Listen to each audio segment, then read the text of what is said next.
The ships were ready, engines humming, containers sealed, contracts signed down to the last detail. Thousands of tons of American pork, bought, processed, packed, and chilled, were already crossing the Pacific. Then, in one quiet night, everything collapsed. 12,000 metric tons of U.S. pork, gone. Canceled overnight. No warning, no reason, no explanation. Just a single line buried deep in a trade bulletin. China cancels U.S. pork shipment. No statement, no fanfare, only silence. But for those watching the markets, the timing was surgical, and the impact, potentially devastating. So why now? Why this shipment? And why so quietly? This wasn't weather. It wasn't logistics. It wasn't a clerical mistake. It was intentional, a clean, calculated, deliberate move. A decision made after the meat was bought, slaughtered, packaged, and shipped. That's what makes it chilling. Because when someone cancels a multi-million-dollar shipment that's already on the water, it's no longer about business. It's about leverage, about signaling, about power, at exactly 2:42 a.m.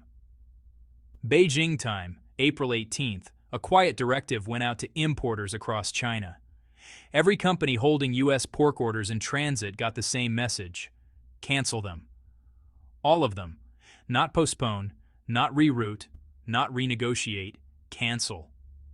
Within hours, customs clearance at Ningbo and Dalian ports was suspended. Shipments already at sea were left stranded. And the markets? At first, they barely moved, because officially, nothing had happened. No press briefings, no leaks, just precise silence. But inside the global trade community, shockwaves rippled instantly. It was the largest mid-shipment pork cancellation in over 5 years, worth an estimated $35.4 million, based on April's average of $2,500 per ton. Now, ask yourself, who cancels meat that's already paid for? To understand that, we rewind 3 weeks earlier, March 25th.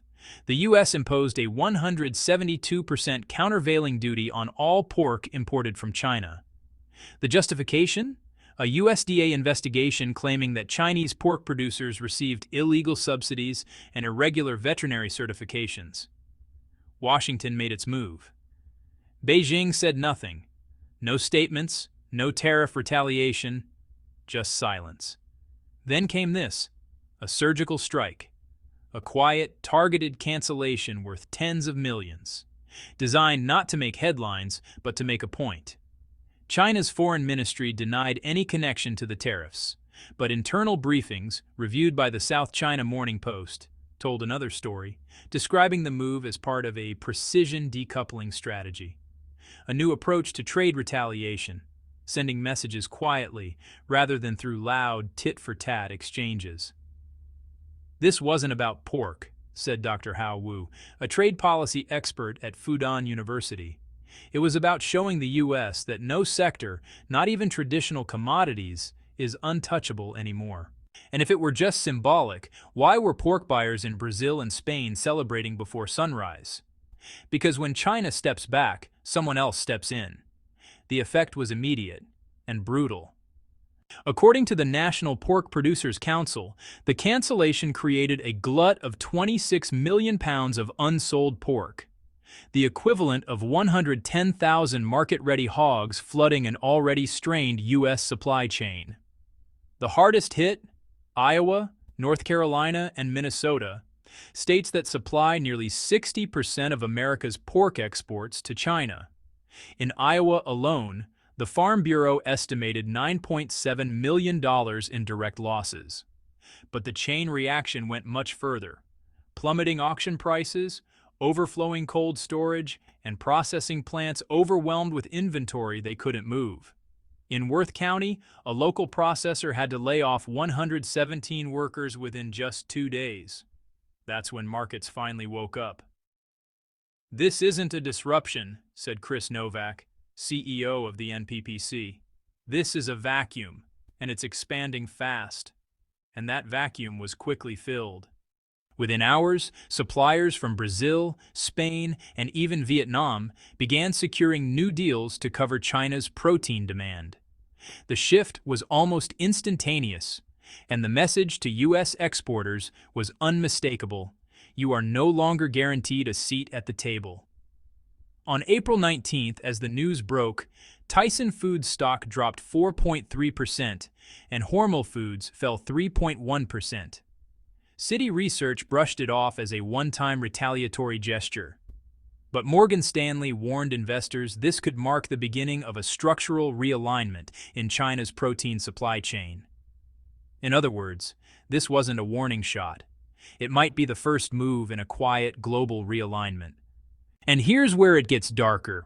What if these cancellations don't stop? What if they're not protests, but prototypes? Because honestly, behind the scenes, something much larger is taking shape. There's no official ban, not yet, but several United States pork producers report unexplained customs delays at Chinese ports since mid-March. According to internal USDA dispatches reviewed by Bloomberg, Smithfield Foods confirmed 2 of its shipments were held for extended inspections, while JBS USA said Chinese authorities stopped responding to pending contract inquiries. But this isn't random. It's policy. Beijing has quietly updated its import rules, now requiring full supply chain origin tracking and biosafety certification, aligned with standards many U.S. plants still don't meet. The result is a quiet filtration system, a technical barrier that slows or blocks American imports without ever triggering an official WTO dispute. Trade lawyer Daniel Portman, who's advised on U.S.-China cases since the 2018 tariff war, put it bluntly: it's a de facto blacklist hidden behind technical compliance. If this quiet filtering spreads, it won't just be a temporary snub. It could mark the start of sector-by-sector disengagement. And if pork is only the first domino, what falls next? By April 22nd, USDA cold storage data showed United States pork inventories at 634 million pounds, up 14% year over year. Wholesale prices for pork bellies and loins collapsed 17% in just 8 trading days. Retailers like Kroger and Costco began offering unseasonal discounts just to move excess product. But even with markdowns, domestic demand couldn't keep pace. A Wells Fargo agriculture report warned that if exports kept shrinking, farm gate margins could drop over 22% in a single quarter. For smaller producers already battling high feed and energy costs, that's not a slowdown. It's an extinction event. In Missouri alone, 6 independent hog farms filed for bankruptcy in April, citing oversupply and price collapse as the final blow. If this becomes the new normal, America's food chain could buckle, not at the checkout line, but at the farm gate itself. But here's where the story widens. Pork might just be the opening act. Back in January, Beijing approved a new 5-year food security plan, a quiet blueprint designed to cut reliance on politically unstable suppliers by 40% before 2028. It never names the United States directly, but the target is unmistakable. Since 2023, China has quadrupled domestic investment in agritech, built 80 million cubic meters of new grain storage, and signed long-term meat supply deals with Brazil, Spain, and Argentina. Meanwhile, U.S. soybean exports to China fell 25% in the first quarter of 2025, replaced almost entirely by shipments from Brazil and Paraguay, according to customs data verified by Reuters. This isn't reactionary, says Darren Friedrich, founder of Setonia Consulting. It's methodical. China is treating food security the way the U.S. treats semiconductors. Every step is calculated, every cancellation, every contract shift, every new partnership. The goal to remove American leverage in food, just as Washington tried to restrict China's access to chips. Look closer, and the pattern becomes undeniable. In 2024 alone, China imported $15.6 billion in soybeans, $5.1 billion in corn, and $2.2 billion in beef from the U.S., making agriculture America's second-largest export sector to China, right after semiconductors. But in early 2025, those numbers collapsed. Soybeans down 26%, corn down 33%, beef cut in half. At the same time, imports from Brazil and Argentina are surging by double digits. Bloomberg reports that COFCO, China's state-owned food giant, is quietly unwinding contracts with U.S. grain suppliers and replacing them with long-term agreements through Mercosur partners in South America.